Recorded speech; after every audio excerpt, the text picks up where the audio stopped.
Sobre esse assunto, a gente conversa agora com o relator da proposta das fake news, deputado federal Orlando Silva, do PCdoB daqui de São Paulo, a quem eu agradeço pela disponibilidade em falar conosco da CNN. Muito boa noite, deputado.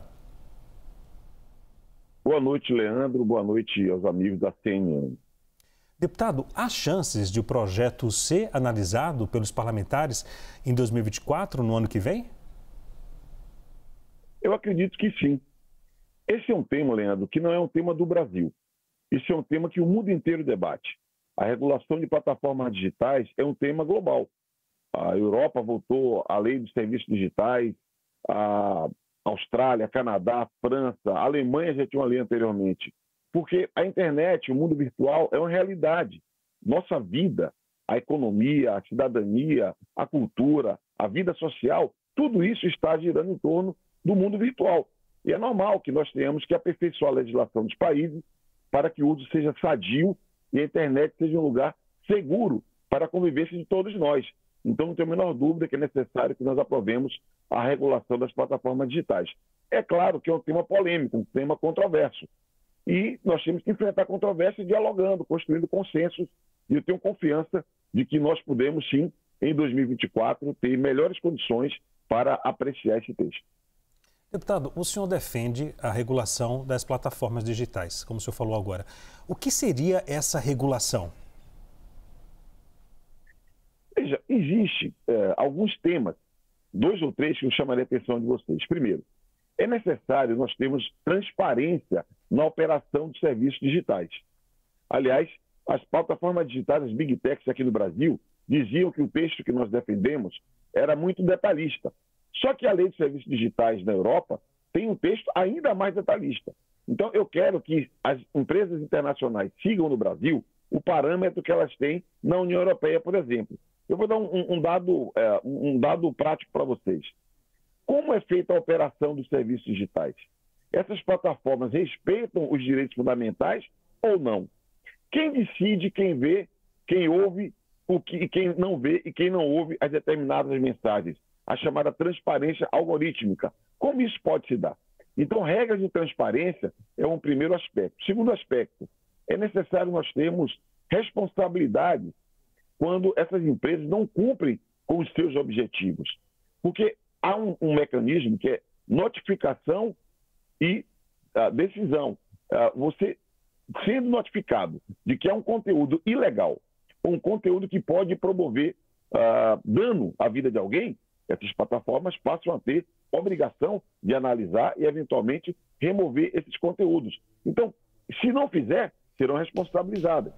Se não fizerem uma análise do que está sendo veiculado na internet e identificar riscos, agir para mitigar esses riscos, elas podem ser notificadas. Então, essa questão da responsabilidade das empresas é o segundo ponto. E o terceiro ponto, é necessário nós defendermos a liberdade de expressão plena para os usuários. Porque hoje, se o usuário tiver uma publicação retirada ou reduzido o alcance, ou seja, se houver moderação de conteúdo, ele não tem a quem recorrer. E a lei preveria um mecanismo de devido processo para que o próprio usuário defendesse a sua liberdade de expressão. Ou seja, é uma lei para defender a liberdade de expressão, para responsabilizar quem não cumprir suas obrigações para a proteção dos direitos fundamentais e, ao mesmo tempo, ter transparência para que a sociedade saiba como funcionam essas empresas. Deputado, na avaliação do senhor, quais os pontos mais sensíveis na proposta? Hoje, o que tem de controvérsia, que gera muito impasse político, diz respeito aos temas econômicos. Há 2 temas que entraram no projeto. Um é remuneração do jornalismo e o outro é remuneração de artistas nos streaming. Por que nós discutimos remuneração de jornalismo? É porque todo mundo que critica a desinformação, que critica a profusão de fake news, fala é necessário informação para combater a desinformação. Aí eu lhe pergunto, Leandro, quem produz informação? Informação não é conteúdo. Informação é algo produzido por gente especializada, técnica, que checa a fonte, que tem o outro lado, que tem contraditório. É o trabalho do jornalismo profissional. Por isso que está ali a ideia de remunerar o jornalismo profissional como forma de fortalecer o combate à desinformação. Isso tem acontecido no mundo inteiro. com modelos diferentes na Europa, no Canadá, na Austrália, mas a remuneração do jornalismo é um tema central para combater a desinformação.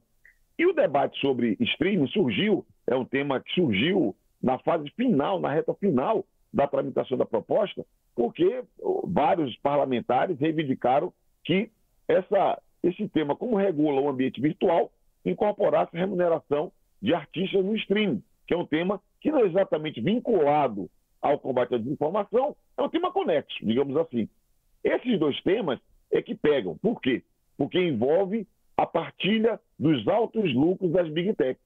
É isso que fez com que elas cerrassem fileiras contra a tramitação da proposta. E a outra resistência, eu diria que é uma resistência um pouco inexplicável, mas é uma resistência da chamada extrema-direita, que argumenta que qualquer regramento para a internet significaria restrição à liberdade de expressão, o que é um completo absurdo, que a liberdade de expressão está consagrada na Constituição Federal do Brasil e a proposta de lei prevê o contrário, prevê a defesa da liberdade de expressão. Mas aqui é um discurso mais ideológico que existe na extrema-direita. De maio para cá, quando nós debatemos, tentamos votar a primeira vez, o que mudou? Primeiro, que a base do governo está um pouco mais organizada do que naquele momento. Segundo, é que muitos grupos, eu incluiria a Frente Parlamentar Evangélica, com quem nós dialogamos sistematicamente, compreenderam que não há nenhum risco aos interesses deles. E, por fim, as próprias Big Tech. Nós seguimos conversando, dialogando com as Big Tech e temos procurado eliminar as polêmicas. Mas eu diria que o que pega hoje são os temas econômicos. Esses temas econômicos é que geram mais contradição entre as Big Tech, que têm tido uma posição crítica, e o texto apresentado. Agora, deputado, como o senhor disse, a oposição diz que regulamentar as redes sociais, por exemplo, pode abrir brecha para algum tipo de cerceamento. O senhor falou agora, não, pelo contrário, que o projeto não prevê isso, a proposta não prevê isso, pelo contrário, e sim liberdade como está na Constituição. Eu vou dar um exemplo aqui. Vamos supor, alguém publica uma informação falsa, uma difamação contra alguém. Hoje já existe lei para poder fazer essa punição de difamação. O que hoje precisa não seria um contato, não contato, mas uma ligação mais próxima com as empresas de redes sociais para poder atender de imediato o pedido da justiça, por exemplo? Não seria apenas... Porque o argumento da oposição é o seguinte, o que a pessoa publicar, dependendo do argumento, que pode ser uma informação um pouco distorcida, a pessoa vai classificar se é fake ou se não é fake. E mentira sempre existiu. Tudo bem que as redes sociais ajudam a propagar ainda mais a mentira, né? E muitas vezes causam danos também, como a gente viu o caso da jovem essa semana. Um caso lamentável.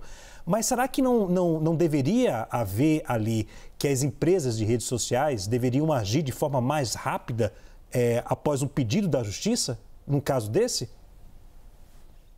Leandro, mentira sempre existiu e sempre seguirá existindo. É impossível você acabar com mentira, é igual crime.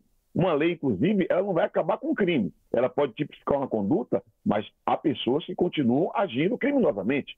Então, não é uma lei que será uma bala de prata, uma solução mágica. Não, isso não tem nenhuma hipótese de acontecer, porque na vida prática não é assim.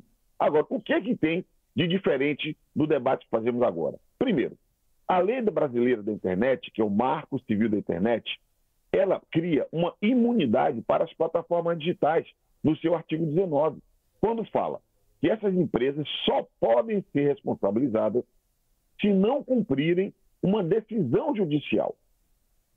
É a única hipótese de responsabilidade para essas empresas. O que nós defendemos é que elas possam ter outras hipóteses para serem responsabilizadas, até porque elas ganham dinheiro com a difusão de publicações, muitas das quais, ou algumas das quais, são desinformação, são fake news e produzem dano. Inclusive, o que o texto prevê, na mudança do que eu chamo de regime de responsabilidade, é que, quando há impulsionamento, a empresa passará a ser obrigada a identificar o autor do anúncio, do patrocínio. Se não identificar e houver dano com aquela publicação, a empresa é responsável, solidariamente. Se ela identificar, for feita a publicação e houver dano, ela vai responder também,